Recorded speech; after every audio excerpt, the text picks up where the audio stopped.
Hi friends, welcome to my channel YS village women. ఈరోజు అయితే చాలా సింపుల్గా చూడండి తాలింపు కారం అన్నం చేశాను. ఎలా చేయాలో చూపిస్తాను. టిఫిన్ బాక్స్లోకి చాలా బాగుంటుంది ఫ్రెండ్స్. చాలా సింపుల్, ఈజీ. ఎలా చేయాలో చూపిస్తాను. రండి చేద్దాం. ఈ తాలింపు కారం అన్నం చాలా బాగుంటుంది ఫ్రెండ్స్.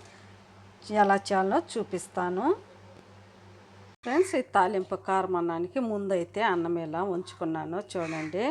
అన్నం ఎలా వండి పెట్టుకొని ఇలా ఆరబెట్టుకోవాలి. మిగిలిన అన్నంతోనైనా చేసుకోవచ్చు ఫ్రెండ్స్. ముందుగా అయితే అన్నాన్ని ఎలా ఆరబెట్టుకుంటే మనకి పొడి పొడిగా ఉంటుంది అన్నమాట. ఇలా పెట్టుకుందాం. మామూలు రైసే ఫ్రెండ్స్. ఇది కావాలంటే మీరు ఏ రైస్తో అయినా చేసుకోవచ్చు. మనకి ఏ రైస్ అన్నా ఆ రైస్తో చేసుకోవచ్చు. నేను మామూలు రైస్తోనే చేస్తున్నాను అనమాట. ఇప్పుడైతే ఇలా ఆరబెట్టుకుందాం. ఇప్పుడైతే పెనం పెట్టుకొని పోపు వేసుకుందాం ఫ్రెండ్స్. చూడండి, ముందైతే పెనం పెట్టుకున్నాను. స్టవ్ మంచేసి ఇందులో ఆయిల్ వేసుకుందాము. ఒక 2 స్పూన్లు ఆయిల్ వేసుకోవాలి. ఆయిల్ కాస్త వేడెక్కనిద్దాం. చూడండి, ఆయిల్ కాస్త వేడెక్కింది. ఇందులో ఆవాలు వేసుకుందాము. ఇందులోనే కొద్దిగా జీలకర్ర వేసుకుందాము. చిటపట్లాడిన తర్వాత కొద్దిగా జీలకర్ర వేసుకోవాలి. కొద్దిగా పోపు దినుసులు వేసుకుందాము. పచ్చిశనగపప్పు, మినప్పప్పు. ఇందులోనే మనం కొద్దిగా పల్లీలు వేసుకుందాము. వేరుశనగ పప్పులు బాగా ఇలా ఫ్రై చేసుకోవాలి ఫ్రెండ్స్. కొద్దిగా జీడిపప్పు కూడా వేసుకుందాము. అప్పుడే బాగుంటుంది, చాలా బాగుంటుంది. జీడిపప్పు కూడా వేసుకొని బాగా అన్నీ ఇలా ఇవి ఫ్రై చేసుకోవాలి.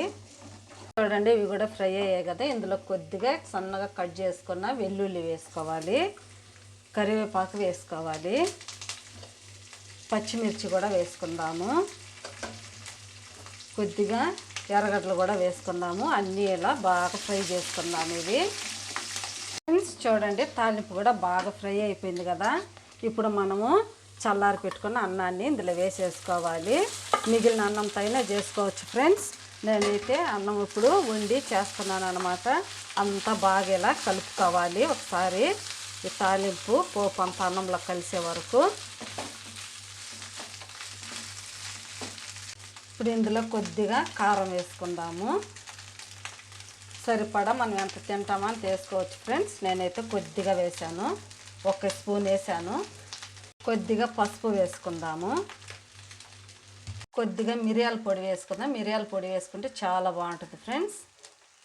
1 స్పూన్ మిరియాల పొడి వేసాను కదా. 1 స్పూను గరం మసాలా వేసుకుందాము. ఇప్పుడు అంతా ఇలా బాగా అన్నం అంతా మిక్స్ చేసేసుకోవాలి.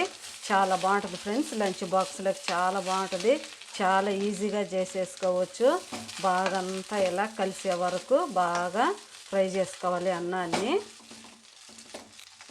ఇందులో కొద్దిగా ఉప్పు వేసుకుందాం. నేను అన్నం వండేటప్పుడు కూడా కొద్దిగా ఉప్పు వేసాను. సరిపడా కొద్దిగా చూసుకొని వేసుకోవాలి ఫ్రెండ్స్. చూడండి, అన్నం అయితే ఇలా బాగా ఫ్రై చేసేసుకున్నాను. ఇప్పుడు ఇందులో కొద్దిగా కొత్తిమీర వేసుకోవాలి. ఇప్పుడు అంతా ఒకసారి బాగా అంతా మిక్స్ చేసేసుకోవాలి. చాలా బాగుంటుంది ఫ్రెండ్స్. ఇది చాలా ఈజీ. ఇలా కనుక చేస్తే టెన్షన్ లేకుండా పిల్లలకు కానీ ఎవరికైనా బాక్సులకి చాలా ఈజీగా పెట్టేసేయచ్చు అనమాట. చూడండి ఎంత బాగుందో. అయిపోయింది ఫ్రెండ్స్. ఈ రైస్ కనుక మీకు నచ్చితే ప్లీజ్ నా ఛానల్ని సబ్స్క్రైబ్ చేయండి, సపోర్ట్ చేయండి, ఇతరులకు షేర్ చేయండి. బాయ్. మళ్ళీ ఇంకొక వీడియోలో అయితే కలుద్దాం. చూడండి.